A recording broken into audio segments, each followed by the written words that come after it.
Assalamualaikum warahmatullahi wabarakatuh. Saya Miftah Ansari, peserta PPG Daljab 1 tahun 2021 Universitas Veteran Bangun Nusantara Sukoharjo dengan nama peserta 201503102055. Pada kesempatan hari ini, tanggal 19 Juli tahun 2021, saya akan praktek memberikan layanan konseling individu sebagai bahan praktek uji kinerja PPG Daljab 1 tahun 2021. Adapun teknik konseling yang saya gunakan pada kali ini yaitu dengan teknik konseling behavior dengan pendekatan self management atau pengelolaan diri. Berikut video konselingnya. Halo, assalamualaikum Alan. Waalaikumsalam, Pak. Apa kabarnya Alan? Alhamdulillah baik, Pak. Oh, alhamdulillah baik. Lagi ngapain nih? Lagi santai aja, Pak. Tadi jam kosong ya? Iya, Pak, kosong, Pak. Oh iya. Gurunya lagi keluar. Iya. Ini lagi di rumah atau di mana nih? Di rumah aja, Pak. Oh, di rumah. Iya. Masih sehat, Lan? Alhamdulillah, Pak, sehat, Pak. Alhamdulillah kalau gitu sehat. Orang tua di rumah gimana? Sehat juga? Alhamdulillah sehat juga, Pak, di rumah, Pak. Alhamdulillah. Tetap jaga kesehatan ya. Terutama pas situasi pandemi ini, apalagi lagi peningkatan kasus COVID-19 ini. Usahakan tetap di rumah walaupun sedang tidak ada kegiatan, jangan bosan-bosannya patuhi protokol kesehatan. Baik, Pak. Oh ya, gimana hasil ulangan semester kemarin? Lumayan, Pak. Sekarang sudah naik kelas 11 ya. Apa aja yang lumayan? Nilainya, Pak. Lumayan, Pak. Oh, lumayan tinggi atau gimana? Ya, lumayan tinggi, Pak. Wah, mantap dong. Iya, Pak. Tuntas semua pelajarannya kemarin? Alhamdulillah tuntas semua, Pak. Oke, pertahankan terus ya. Kalau bisa, tingkatkan lagi prestasinya, Lan. Baik, Pak. Nah, jadi gini, perkenalkan dulu nama Bapak Miftah Ansari. Bapak di sini sebagai guru bimbingan konseling SMK Negeri 2 Sampit. Mungkin baru kali ini ya, Lan, ketemu Bapak ya? Iya, Pak. Saya pertama kali bertemu sama Bapak. Ketemunya lewat Zoom lagi ya?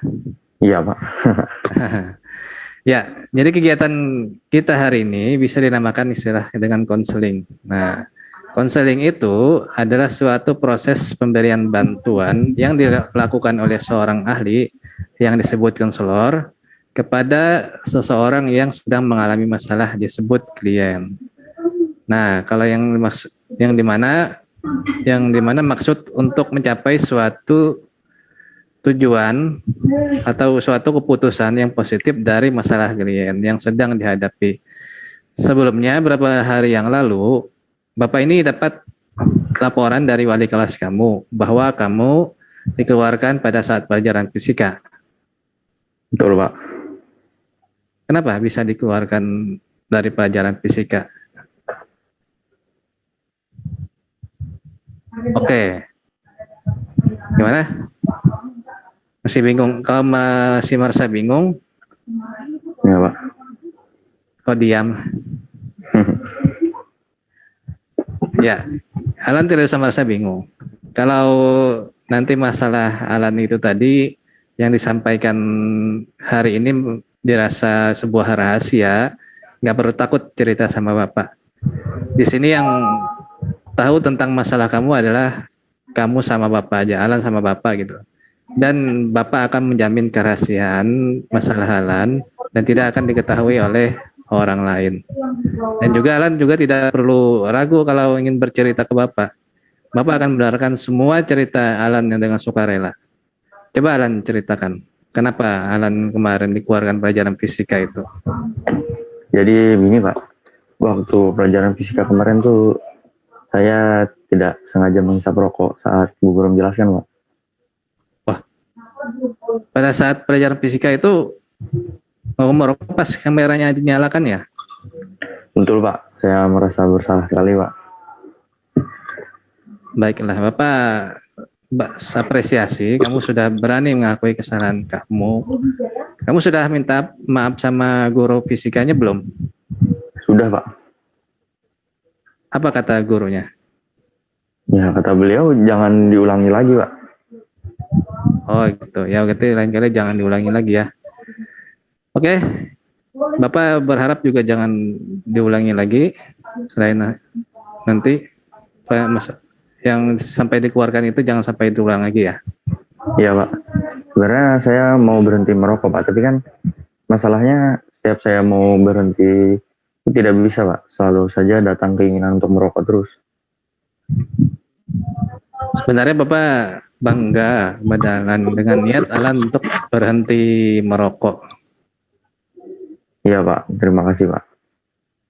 Ya, tadi kan Alan bilang mau berhenti merokok tapi tidak bisa karena setiap mau berhenti muncul terus keinginan untuk merokok. Coba Alan ceritakan lebih lanjut. Ya Pak, gitulah masalahnya Pak. Selalu saja muncul lagi keinginannya tuh Pak untuk merokok Pak. Sejak kapan sih Alan merokok? Waktu dulu tuh sejak kelas 3 SMP Pak. Sehari biasanya habis berapa batang rokok? Tergantung sih Pak. Kadang 8, kadang 10, ya kadang bahkan bisa sampai 1 bungkus Pak. Wah, lumayan banyak juga. Biasanya di mana Alan merokok? Seringnya sih saat sama teman-teman Pak. Jadi gitulah Pak masalahnya Pak. Ketika bersama teman-teman saya terkadang merasa tidak enak. Karena mungkin alasan kebersamaan ya jadi saya merokok lagi. Ya biasanya sih Bapak sering juga lihat seperti itu. Biasanya semua teman-teman merokok gitu ya. Tadi Alan bilang kalau selama bersama teman-teman merasa nggak enak karena alasan kebersamaan. Karena itulah Alan tadi merokok gitu ya. Ya gitulah Pak.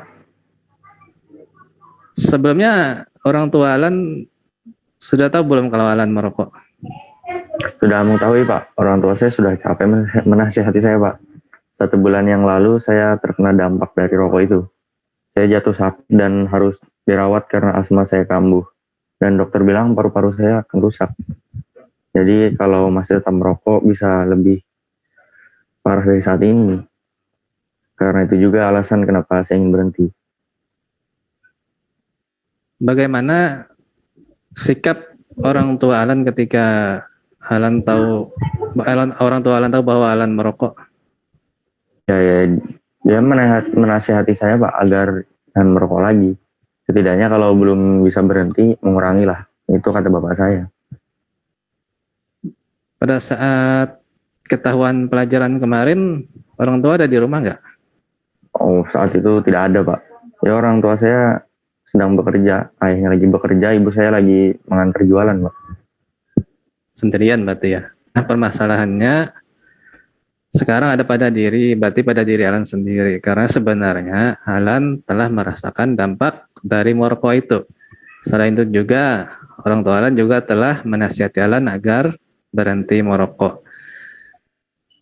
Terkait dengan teman-teman tadi, apakah Alan sudah berbicara terus terang kepada teman-teman bahwa Alan ingin berhenti merokok? Sudah Pak, tapi teman-teman Alan tetap saja tidak mau mengerti. Dengan saya berbicara seperti itu, saya malah tambah diejek oleh teman-teman saya Pak. Terus? Ya karena itu saya merokok lagi Pak. Saya kan jadi tidak enak, karena mereka adalah teman-teman saya Pak. Oh gitu, jadi perasaan Alan, Bapak pengen tahu ketika Alan merokok lagi itu gimana perasaannya? Ya perasaannya ya nyaman dengan teman-teman saya Pak. Kalau ngobrol jadi nyambung. Kalau lagi main seperti setelah futsal jadi tambah seru Pak. Walaupun sebenarnya ada penyesalan dari hati saya Pak. Nyesal kalau merokok lagi ya. Jadi merasa betah dan nyaman kalau ketika merokok bersama teman-teman ya. Walaupun di dalam hati Alan sendiri menyesal ketika merokok lagi ya. Iya Pak. Jadi saya bingung harus bagaimana. Satu sisi saya nyaman, tapi satu sisi saya menyesal kembali merokok lagi. Iya, Bapak bisa memahami apa yang Alan rasakan sekarang. Saya harus bagaimana Pak?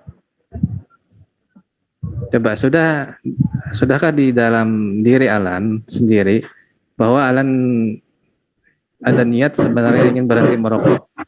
Misalnya seperti menulis kata-kata atau curhat di kertas atau yang lainnya.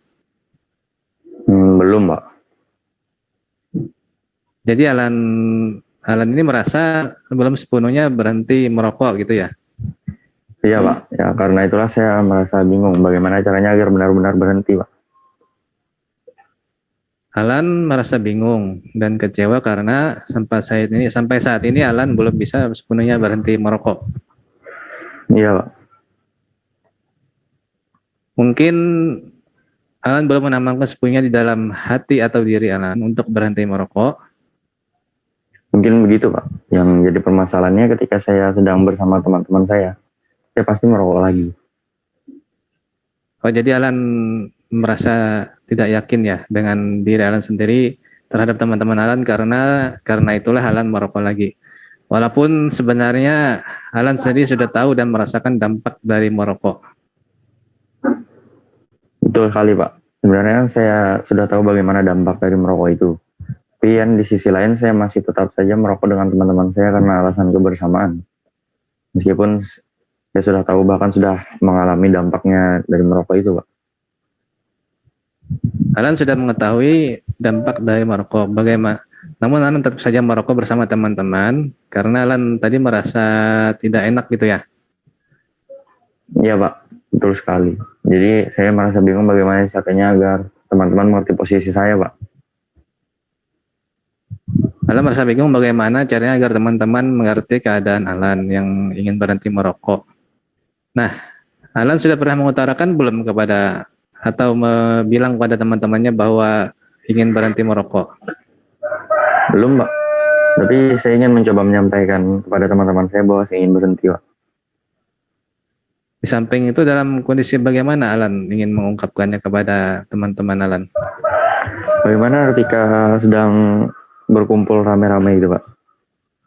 Wah, boleh juga. Tapi selain itu Alan harus berkomitmen dalam diri Alan sendiri bahwa yang seharusnya Alan untuk terus menolak ketika teman-teman Alan menawari rokok pada saat rame-rame sama teman-teman. Baik, Pak. Saya akan coba. Nah, jadi hari ini sekarang Bapak ingin Alan menyampaikan dengan jelas bagaimana seharusnya yang Alan akan lakukan untuk benar-benar berhenti merokok. Alan bisa menggunakan teknik yang dinamakan teknik pengelolaan diri atau istilahnya self management. Bisa sambil ditulis ya, sambil boleh dipersiapkan dulu kertas sama pulpennya. Bapak juga mau mencatat apa rencana Alan yang akan Alan lakukan. Sambil disiapkan dulu. Silakan ambil pulpen sama kertasnya dulu.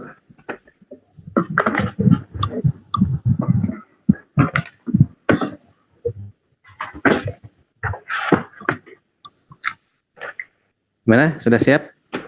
Kertas sama pulpennya? Siap, Pak. Nah, mari kita rumuskan rencana Alan. Apa saja rencana Alan supaya Alan benar-benar berhenti merokok? Saya ingin menanamkan niat kuat pada diri sendiri untuk berhenti merokok, Pak. Ya, bagaimana caranya? Ya, caranya saya akan menulis catatan atau kata-kata yang ditulis di kertas kemudian ditempel di dinding kamar gitu. Iya, coba sambil ditulis yang Alan rencanakan itu ya. Coba sambil ditulis ya di kertas ya. Bapak juga sambil menulis.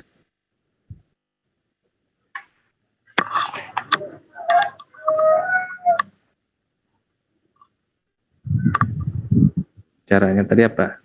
Menulis catatan atau kata-kata yang ditulis di kertas kemudian ditempel di dinding kamar ya. Sudah ditulis?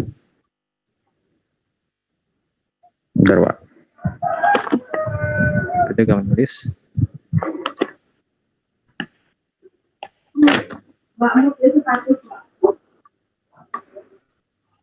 Sudah, Pak.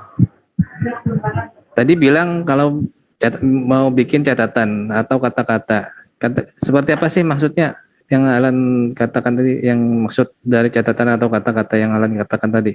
Ini semacam kata-kata motivasi gitu, Pak. Oh gitu, baguslah kalau gitu. Ada rencana lain selain itu? Ada Pak, saya akan membuang alat atau pernak-pernik yang berhubungan dengan rokok seperti korek api rokok, kotaknya atau gambar yang berhubungan dengan rokok Pak. Terus ada lagi? Eh, Seperti mengalihkan perhatian supaya tidak ingin merokok Pak. Bisa ditulis lagi lah rencana Alan itu. Sambil ditulis dulu ya, biar tidak lupa. Aku juga menulis.